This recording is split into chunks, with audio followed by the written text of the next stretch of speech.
लेकिन सच ये है कि इज्जत हम मिडिल क्लास लोग के औकात के बाहर है। हम अफोर्ड ही नहीं कर सकते इसे। लोग टैक्स भरते हैं, सेविंग्स करते हैं, क्रेडिट कार्ड से रोज का खर्चा निकालते हैं, ब्याज पे पैसा उठाते हैं, फिर वो पैसा वापस करने के लिए ब्याज पे और पैसा उठाते हैं। देखा जाए तो हम लोग की पूरी जिंदगी लोन में ही निकल जाती है। सबसे पहले काम मिलने के लिए एजुकेशन लोन, फिर अगर काम मिल गया तो काम पे जाने के लिए मोटरसाइकिल लोन, फिर अगर प्रमोशन हो गया तो कार लोन, और उसके बाद सबसे चूतिया लोन। कुछ कौन सा लोन? कौन सा लोन? शादी लोन। शादी नहीं चलती है, लोन चलते रहता है। और उसके बाद लोनों का बाहुबली होम लोन से लेते लेते आदमी सड़क पे आ जाता है। फिर चूतिया बच्चे, उनका एजुकेशन लोन, ये लोन वो लोन देते देते एक दिन आदमी को हार्ट अटैक और उसके 100 साल पूरे। हम लोग मिडिल क्लास नहीं है, हम लोग मिडिल फिंगर क्लास है। क्या हम एक क्रिकेटर है लेकिन टीसी का काम कर रहे हैं खड़गपुर स्टेशन पे। ये बात नहीं है कि हमको ये काम छोटा लगता है सर, लेकिन हमको ये समझ में नहीं आ रहा कि हम यहाँ से आगे कैसे खेलेंगे। रोज हमारी लाइफ में क्या चल रहा है सर, हम ही जानते हैं। 8013 अप और 8029 डाउन के बीच में हमारा जॉगिंग हो जाता है। फिर गेट नंबर 3 के सामने खड़े होकर फाइन इकट्ठा करते हैं। ना तो हमारा गेम इंप्रूव हो रहा है सर, ना हमको कोई आगे अपॉर्चुनिटी मिल रहा है। बस रणजी खेले जा रहे हैं। कब तक और कैसे चलेगा सर? कभी कभी तो मन करता है कि सब कुछ छोड़ छाड़ के वापस चले जाए, लेकिन फिर पापा का चेहरा सामने आ जाता है।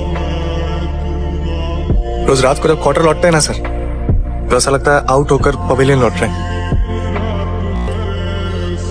I am start feeling depressed sir. नहीं होता यार मुझसे, नहीं कर पाता मैं कंसंट्रेट, नहीं बैठ पाता तुम लोगों की तरह 6-6 घंटे।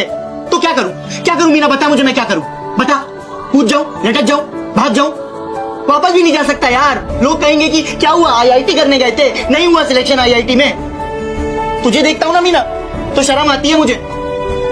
शर्म आती है कि तू कहां से आके क्या क्या कर रहा है। और मेरे पास तो सब कुछ है यार, सब कुछ होने के बावजूद मैं कुछ कर ही नहीं पा रहा हूं, कुछ हो ही नहीं रहा है मुझसे।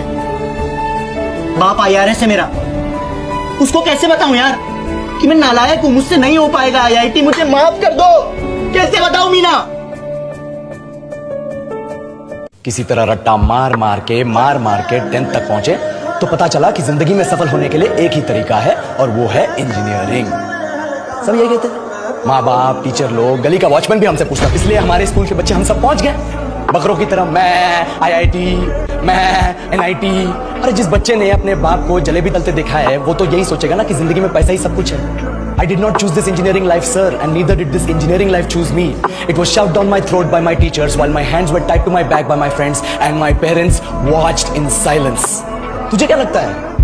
मुझे कभी लगा नहीं कि मैं अपनी अंग्रेजी पे काम करूं, अपनी पर्सनालिटी पे काम करूं? बहुत लगा। ये चूतिया इंडस वैली सिविलाइजेशन का जो एजुकेशन सिस्टम बिठा के रखे हो, जिसमें हर साल में 10 सब्जेक्ट, हर सब्जेक्ट में theory, practical, viva, lab work, external, internal, majors, minors, assignment, project, thesis, गार्ड मार के रखी हमारी। महीनों तक नहाना भूल जाते हम लोग, और फिर हमारा परसेप्शन बना देते हो कि हम ऐसे ही रहना चाहते हैं। अरे कुछ तो सीख अपने भाई से, बेअकल। हूँ यार, मैं बेअकल हूँ, मैं नालायक, पर नहीं बनना मुझे, फॉर्म नहीं करनी आईआईटी। मेरा जो मैंने वो ना करूं मैं। खुशी सिर्फ कामयाबी से मिलती है। पापा आपको कैसे पता, अगर आईआईटी नहीं करेगा तो कामयाब नहीं होगा?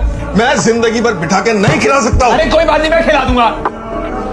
और मैं आईआईटी में पढ़ रहा हूँ, इसलिए मुझे दिख रहा है कि आप उसके साथ क्या कर रहे हो। आप उसके साथ वही कर रहे हो जो मेरे साथ क्या करते थे पहले, साइंस साइंस साइंस, फिर आईआईटी आईआईटी आईआईटी। और आपका क्या पापा, लोग तो आगे वाहवाही देंगे। बख्शी साहब, आपका डंडा न होता तो लड़का तो कभी आईआईटी क्लियर करता ही नहीं। मेरे जैसे भरे पड़े आईआईटी में। कभी उससे पूछा उसका क्या मन है करने का, कभी मुझसे पूछा था। अनुज है ना, अनुज मेरे रूममेट, वो भी आया आईआईटी में, अपने माँ बाप के सामने पूरा कर लिया, सुसाइड कर लिया उसने, नहीं हो पाया उससे।